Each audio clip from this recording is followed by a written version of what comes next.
conversando me dijiste buen amigo y me detuve asombrado a la vera del camino.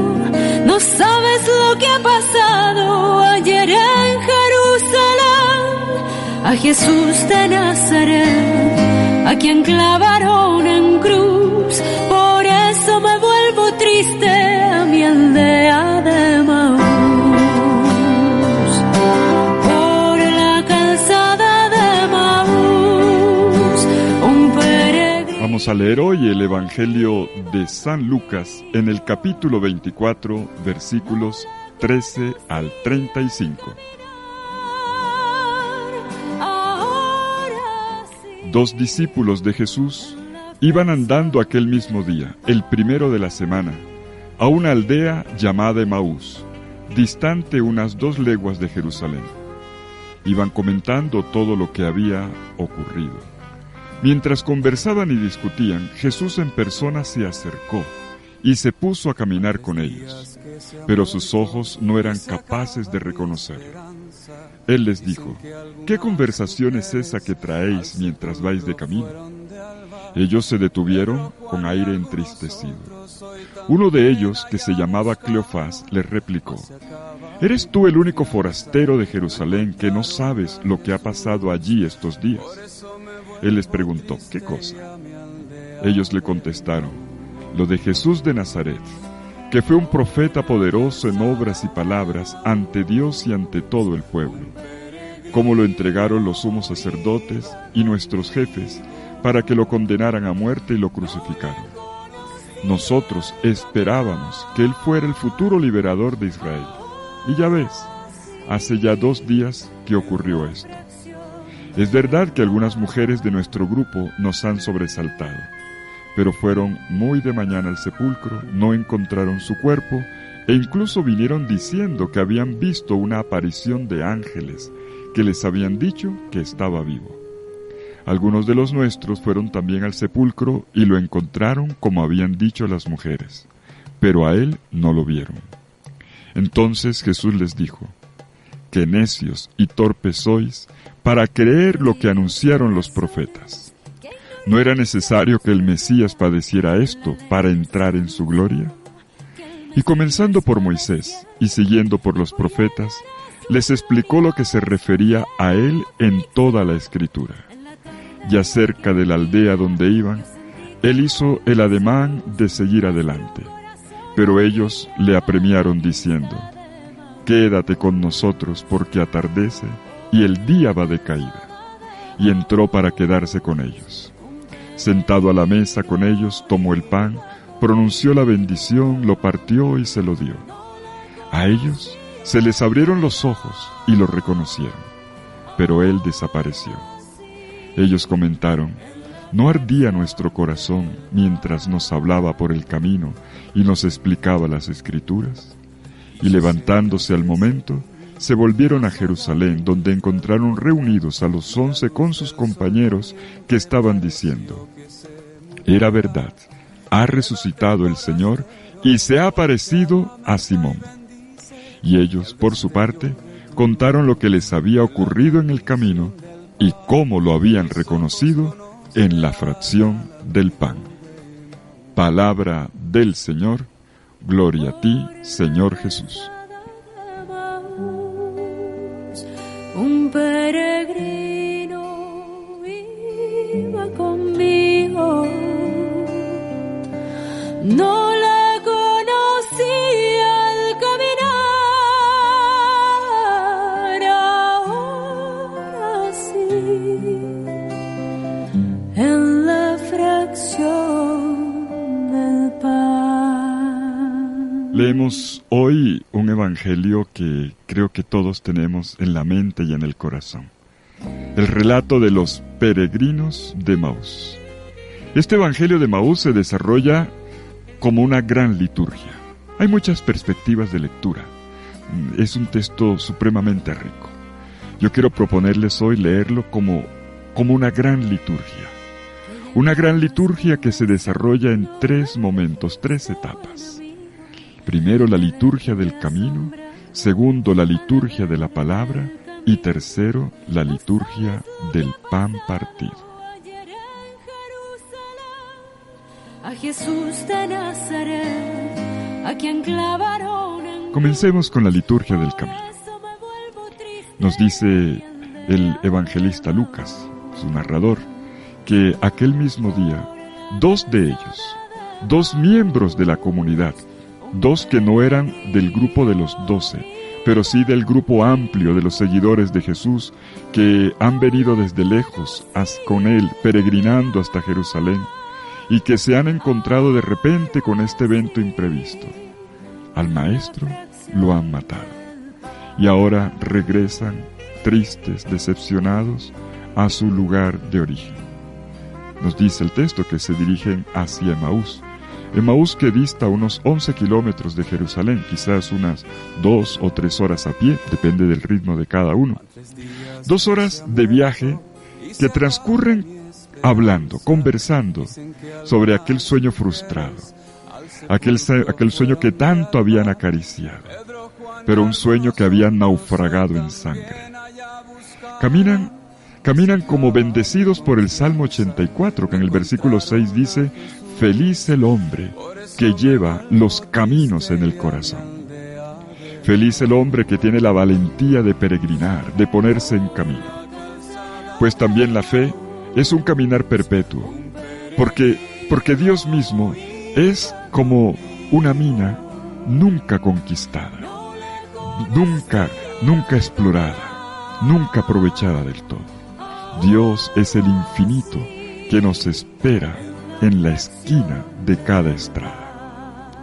La palabra Pascua viene del verbo hebreo pesaj, pasar, o quizás también saltar.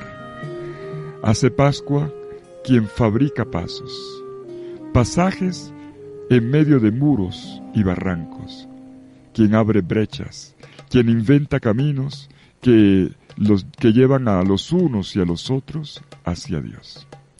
Y vemos cómo en este camino Jesús se acerca, en uno que decide hacer camino, que no se queda instalado, que no se queda en la inercia que genera el miedo o la frustración. No, se ponen en camino, y en este camino Jesús se acerca y hace ruta junto con ellos. Dios es así, y el Dios de Jesús se revela así. Un Dios diseminado por todas las estradas, un Dios vestido de humanidad, un Dios en los caminos, continuamente en búsqueda de nosotros cuando vamos tristes, frustrados, amargados, chocados con los acontecimientos de la vida. Y dice el texto que entre ellos conversaban y discutían sobre lo que había ocurrido en Jerusalén. El término conversar, discutir es fuerte. De hecho, discutir, sisetein en griego. El mismo verbo que aparece en Hechos 15 y que provoca el concilio de Jerusalén y que muchos traducen como una fuerte discusión. Ellos no van haciendo una conversación amable. Ellos están prácticamente peleando, culpándose el uno al otro. ¿Y por qué nos metimos en esto? Tú me invitaste. Los dos están claudicando, abandonando la comunidad, amargados y buscando el chivo expiatorio.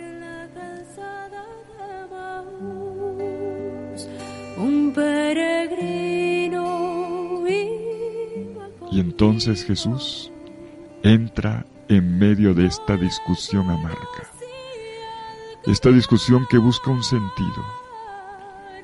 Y Jesús entra para explicarles las Escrituras, liturgia de la palabra. Jesús la provoca con una pregunta. ¿De qué discuten? ¿De qué conversan en el camino? Y ellos se miran los unos a los otros, se miran a Jesús con aire de extrañeza, y prácticamente la respuesta es como para sacarlo corriendo. Es que tú eres el único forastero, el único peregrino pascual en Jerusalén que no sabe lo que ha pasado. Es que usted no se dio cuenta, esto fue grande. Y él les pregunta amablemente, ¿qué cosa? Dígame. Y ellos comienzan a explicarle todo acerca de Jesús, del Mesías, del profeta, que fue grande y poderoso en obras y palabras delante de Dios y todo el pueblo, y cómo las autoridades lo habían crucificado y llevado a muerte. Les cuentan cómo le cuentan a Jesús, de una forma irónica, le cuentan al mismo protagonista cómo esperaban que el Mesías trajera la liberación de Israel, pero van 3 días y nada, y no ocurre nada. Lo más gracioso del asunto, en esta ironía, es que ellos ya saben que Jesús resucitó. Ellos ya lo saben, pero no lo creen. Y ellos le dicen, el caso es que algunas de las mujeres de nuestro grupo, las discípulas, fueron al sepulcro y vieron una aparición de ángeles que decían que Él vivía. Tienen en la boca la palabra clave, vivía, pero no lo creen. Y también fueron algunos de los nuestros y lo confirmaron, pero a Él no lo vieron. Los discípulos recitan el credo, pero no lo creen. Vaya ironía. Van 3 días que se ha muerto. Y entonces Jesús los va a interpelar. Oh insensatos, lentos de corazón para creer. Ustedes lo sabían todo, pero no se lo creían. Tardos y lentos de corazón para creer que era necesario que el Mesías padeciera esto para entrar en su gloria.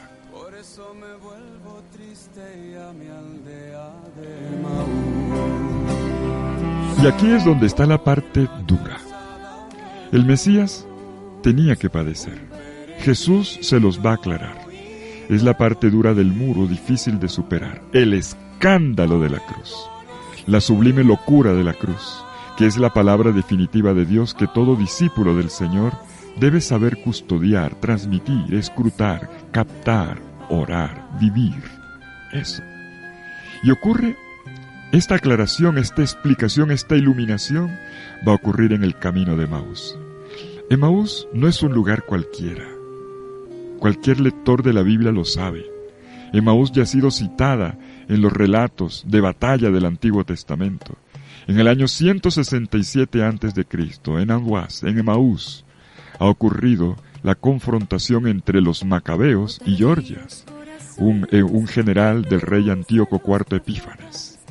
Allí han ocurrido una de las gloriosas victorias de Israel para traer la liberación a su pueblo en un tiempo de crisis. Por lo tanto, es un lugar significativo, un lugar emblemático. Y los discípulos, irónicamente, esperan también una liberación, pero una liberación por las armas, una batalla. Y Jesús va a mostrar que su batalla, que su liberación, que su victoria sí ha venido, pero no como ellos la tenían en la cabeza. Ha ocurrido de otra manera. Y para esto los saca del escándalo de la cruz. Les hace comprender que la cruz no ha sido un incidente, sino la plenitud del amor, que cambia la comprensión de Dios y de la vida, de la manera de resolver las cosas. Y estos dos caminantes descubren una verdad inmensa. Cleofás y su compañero van a entender que la mano de Dios se posa donde parece imposible, precisamente allí donde parecía absurdo, en la cruz. Tan escondida esta mano que parece ausente, pero en cambio está tejiendo el hilo de oro de la tela del mundo.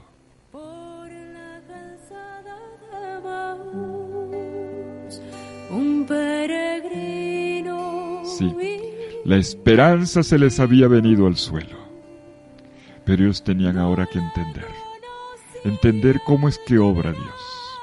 Entre más escondida parece la mano de Dios, más poderosa es. Y este es el mensaje de la cruz. ¿Y cómo ocurre esto? ¿Cómo se aclara esto? Con la explicación de la palabra de Dios, de la Sagrada Escritura. Y vemos cómo en la explicación Jesús establece una conexión profunda entre la comprensión de la Escritura y la comprensión de la cruz.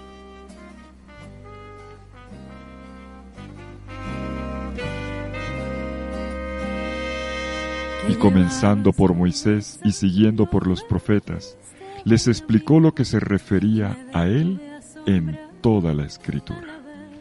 La amargura de los discípulos venía de lo imprevisto que parecía el acontecimiento. Se había desplomado de repente y estaban groggy, no entendían nada. ¿Qué pasó aquí? mataron al Mesías. ¿Y ahora? Para Jesús, al contrario, esto estaba previsto. Hay una luz que la Escritura viene a proyectar sobre los acontecimientos tristes, dolorosos, que hasta ahora parecen difíciles de entender, pero que por su parte dan la ocasión para captar el sentido de la palabra de Dios que hasta ahora parecía enigmática.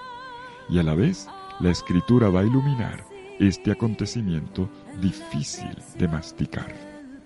La cruz no estaba predicha por las Escrituras, sino que ocurrió conforme a las Escrituras, que no es lo mismo. Hay una circularidad interpretativa hermenéutica. La Escritura nos envía a Cristo y Cristo a las Escrituras. Y bajo la luz de la experiencia de la Pascua, los discípulos van a entender, bajo el prisma de las Escrituras también, que la voluntad de Dios, el querer salvífico de Dios, se ha realizado en la cruz. La Escritura se ha cumplido en Jesús, y Jesús, lo que ha vivido, ha sido conforme a la luz de la Escritura. Y es en este punto que se entiende el significado del verbo era necesario. Lucas 24:26. Era necesario que el Mesías padeciera esto para entrar en su gloria. También el Mesías es un peregrino, un caminante. La imagen del camino aquí es decisiva. Jesús siempre fue un itinerante, siempre un caminante. Pero su camino no terminaba en la cruz. Su camino terminaba en el Padre. Pero tenía que pasar por el dolor de una cruz. Era necesario. Ahora se entiende el verbo era necesario, era preciso. Solo ahora se comprende cómo la expresión de la voluntad de Dios tiene lugar en el misterio pascual.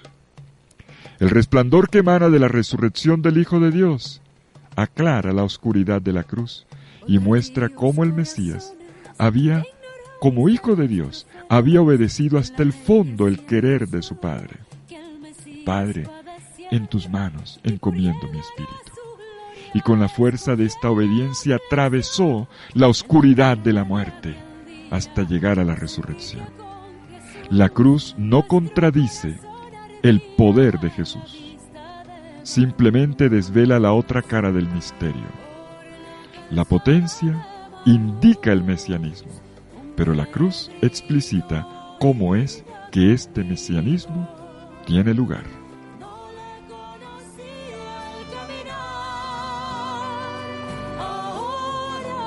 Y llegamos a la tercera parte, la liturgia del pan. Quédate con nosotros, porque la tarde está cayendo. Quédate. Y Jesús entra para quedarse con ellos, y sentado a la mesa con ellos toma el pan, pronuncia la bendición, lo parte y se los da. Y en este instante, a ellos se les abrieron los ojos y lo reconocieron. Mis ojos conocerán al amigo de Maús.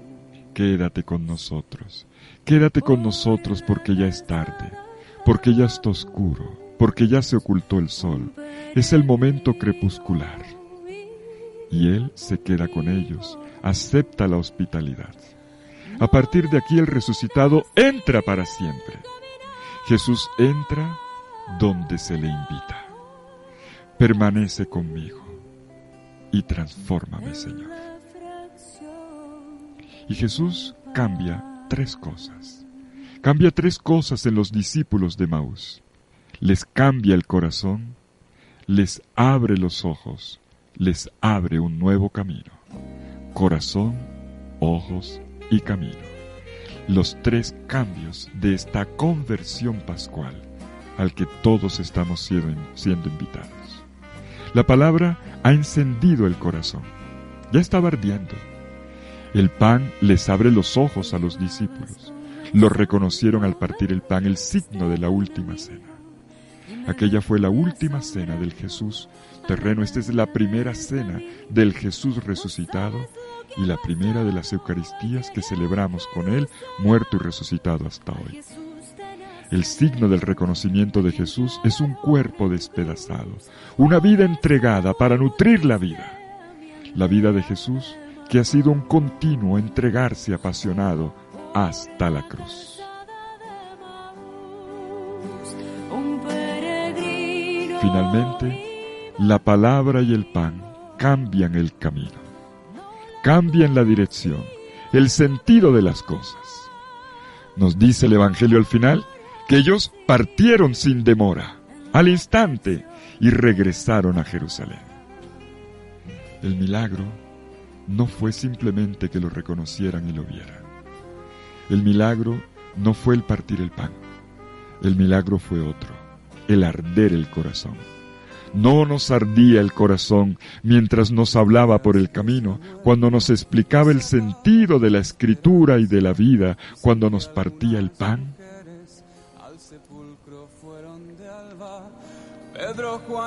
Y estos discípulos disidentes, los que no querían estar más en Jerusalén, aquellos a los cuales la vida comunitaria, con esta comunidad discipular ya no les sabía nada, y por eso se van, no tiene sentido estar en la comunidad. Ahora vuelven a la comunidad, regresan a Jerusalén emocionados, contentos, con una palabra, con un anuncio, con una experiencia. Tiene sentido Jerusalén, tenía sentido la cruz. El Maestro ha resucitado y se nos ha aparecido en el camino. Nos ha aclarado todo a partir de la palabra de Dios y lo hemos reconocido en la fracción del pan. Estos discípulos ahora tienen pies de misioneros. Estos peregrinos discípulos que en el camino hicieron un aprendizaje, ahora son discípulos misioneros que van a anunciar con energía, con alegría, con convicción que Cristo ha resucitado.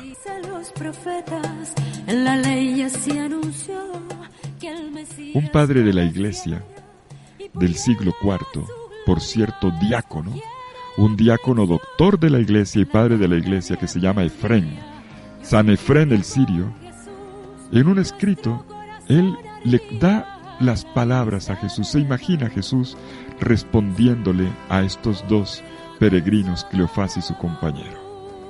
Dice: quien come conmigo, come el fuego. Quien come conmigo, come el fuego.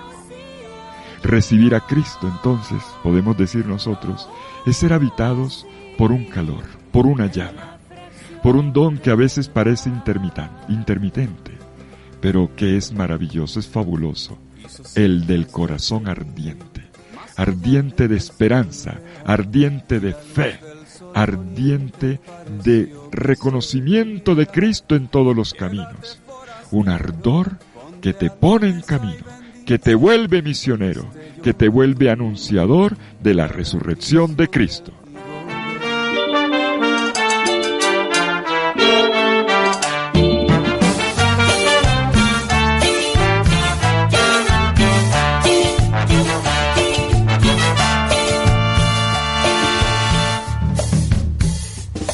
Te llevabas conversando, me dijiste buen amigo, y me detuve asombrado a la vera del camino. No sabes lo que ha pasado ayer en Jerusalén, de Jesús de Nazaret, a quien clavaron en cruz. Por eso me vuelvo en pena a mi aldea de Maús.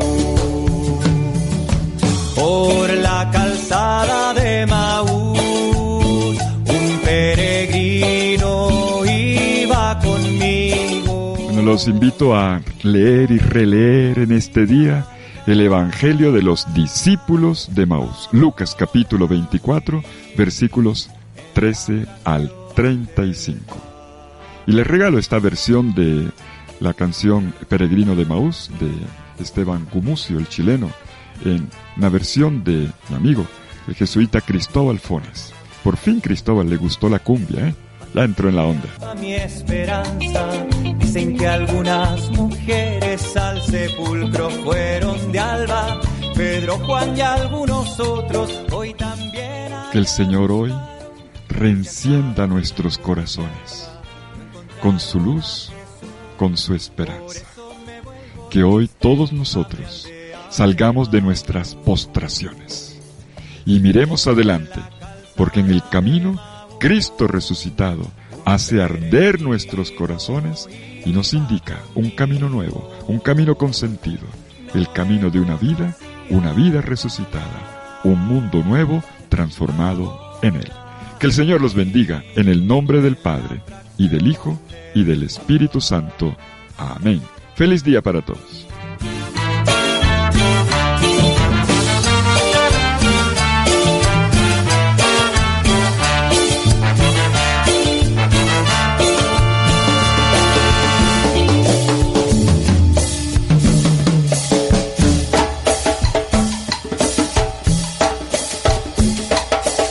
Tardíos corazones que ignoráis a los profetas, en la ley ya se anunció que el Mesías padeciera y por llegar a su gloria escogiera la aflicción. En la tarde de aquel día yo sentí que con Jesús nuestro corazón ardía a la vista de Maús.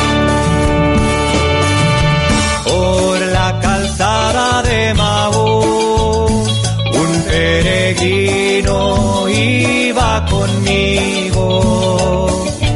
No le conocía al caminar, ahora sí, en la fracción del pan.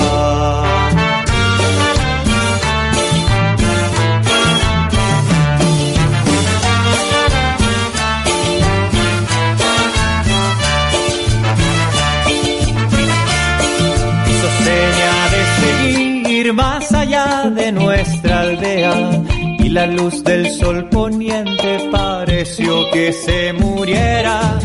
Quédate